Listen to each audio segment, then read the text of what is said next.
ನಮಸ್ಕಾರ. ನೋಡಿ, ಒಂದೇ ತಿಂಗಳಲ್ಲಿ ಈ ಒಂದು 3 ದೇವಸ್ಥಾನಕ್ಕೆ ಒಂದೇ ತಿಂಗಳಲ್ಲಿ ಹೋಗಿ ನೀವು ದರ್ಶನ ಮಾಡ್ಕೊಂಬಂದರೆ ಖಂಡಿತವಾಗ್ಲೂ ನಿಮಗೆ ವಯಸ್ಸು 30 ವಯಸ್ಸು 40 ವಯಸ್ಸು 50 ಖಂಡಿತವಾಗ್ಲೂ ಮದುವೆ ಆಗೇ ಆಗುತ್ತೆ. ಗಂಡು ಮಕ್ಕಳನ್ನು ಆಗಿರಲಿ, ಹೆಣ್ಣು ಮಕ್ಕಳನ್ನು ಆಗಿರಲಿ ಹುಡುಕ್ತಿರ್ತೀರ. ಗಂಡುಗಳು ಹುಡುಕ್ತಿರ್ತೀರ, ಹೆಣ್ಣುಗಳು ಹುಡುಕ್ತಿರ್ತೀರ. ನಮಗೆ ಮದುವೆ ಸೆಟ್ ಆಗ್ತಿಲ್ಲ ಅಂತ ಇರ್ತೀರ. ನಿಮಗೆ ವಯಸ್ಸು 30 ವರ್ಷ ಆಗಲಿ, ವಯಸ್ಸು 40 ವರ್ಷ ಆಗಲಿ, ವಯಸ್ಸು 50 ವರ್ಷ ಆಗಿರಲಿ, ಮದುವೆ ಆಗಬೇಕಪ್ಪ ಅಂದರೆ ಒಂದೇ ತಿಂಗಳಲ್ಲಿ ಈ 3 ದೇವಸ್ಥಾನಕ್ಕೆ ಹೋಗಿ ಬನ್ನಿ. ಖಂಡಿತವಾಗ್ಲೂ ಮದುವೆ ಪಟ್ ಅಂತ ಸೆಟ್ ಆಗುತ್ತೆ. ನಂಬಿದರೆ ನಂಬಿ, ಬಿಟ್ಟರೆ ಬಿಡಿ. ಯಾವುದು ಒಂದೇ ತಿಂಗಳಲ್ಲಿ ಈ 3 ದೇವಸ್ಥಾನಕ್ಕೆ ಹೋಗಿ ಬರಬೇಕು. ಯಾವ ದೇವಸ್ಥಾನ ಅಂತ ಹೇಳ್ತೀನಿ, ವಿಡಿಯೋನ ಪೂರ್ತಿ ನೋಡಿ. ಮೊದಲು ಹೊಸದಾಗಿ ವಿಡಿಯೋ ನೋಡ್ತಾ ಇದ್ದವರು, ಮೊದಲನೇ ಬಾರಿ ವಿಡಿಯೋ ನೋಡ್ತಾ ಇದ್ದವರು ಚಾನಲ್ ಸಬ್ಸ್ಕ್ರೈಬ್ ಮಾಡ್ಕೊಳ್ಳಿ. ನೋಡಿ, ಈ ಶ್ರಾವಣ ಮಾಸ ಬರುತ್ತಲ್ಲ, ಶ್ರಾವಣ ಮಾಸದಲ್ಲಿ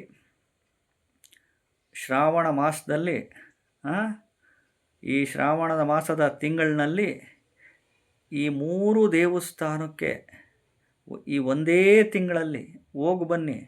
ನಿಮಗೆ ವಯಸ್ಸು ಎಷ್ಟನ್ನಾಗಿರಲಿ ರೀ, ಮದುವೆ ಆಗ್ತಿಲ್ಲ ಅಂತಿರ್ತೀರಲ್ಲ, ಪಟ್ ಅಂತ ಮದುವೆ ಸೆಟ್ ಆಗುತ್ತೆ ಖಂಡಿತವಾಗ್ಲೂ. ಯಾವುದಿದು 3 ದೇವಸ್ಥಾನ ಗೊತ್ತಾ? ಮೊದಲೇದು ಮಂತ್ರಾಲಯದ ರಾಘವೇಂದ್ರ ಸ್ವಾಮಿ, ಎರಡನೇದು ಧರ್ಮಸ್ಥಳದ ಮಂಜುನಾಥ ಸ್ವಾಮಿ, ಮೂರನೇದು ತಿರುಪತಿ ತಿಮ್ಮಪ್ಪ. ಈ 3 ದೇವಸ್ಥಾನಗಳಿಗೂ ಶ್ರಾವಣ ಮಾಸದಲ್ಲಿ ಹೋಗಿ ಬನ್ನಿ. ಒಂದೇ ತಿಂಗಳಲ್ಲಿ ಹೋಗಿ ಬರಬೇಕು. ಶ್ರಾವಣ ಮಾಸದಲ್ಲಿ ಹೋಗಿ ಬಂದರೆ ನಿಮಗೆ ಎಸ್ಪೆಷಲಿ ಹೆಣ್ಣು ಹುಡುಕ್ತಿರ್ತೀರ, ಗಂಡು ಹುಡುಕ್ತಿರ್ತೀರ, ಮದುವೆ ವಯಸ್ಸು ಎಷ್ಟನ್ನಾಗಲಿ ಖಂಡಿತವಾಗ್ಲೂ ಮದುವೆ ಆಗೇ ಆಗುತ್ತೆ. ಶ್ರಾವಣ ಮಾಸದ ಫಲ ಅಂತೂ ಖಂಡಿತವಾಗ್ಲೂ ಸಿಕ್ಕೇ ಸಿಗುತ್ತೆ.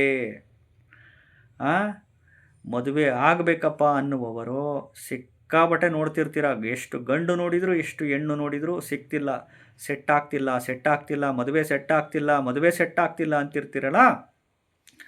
ಒಂದೇ ತಿಂಗಳಲ್ಲಿ, ಶ್ರಾವಣ ಮಾಸದಲ್ಲಿ ಒಂದೇ ತಿಂಗಳಲ್ಲಿ ಈ 3 ದೇವಸ್ಥಾನಕ್ಕೆ ದರ್ಶನ ಮಾಡಿ ಬನ್ನಿ.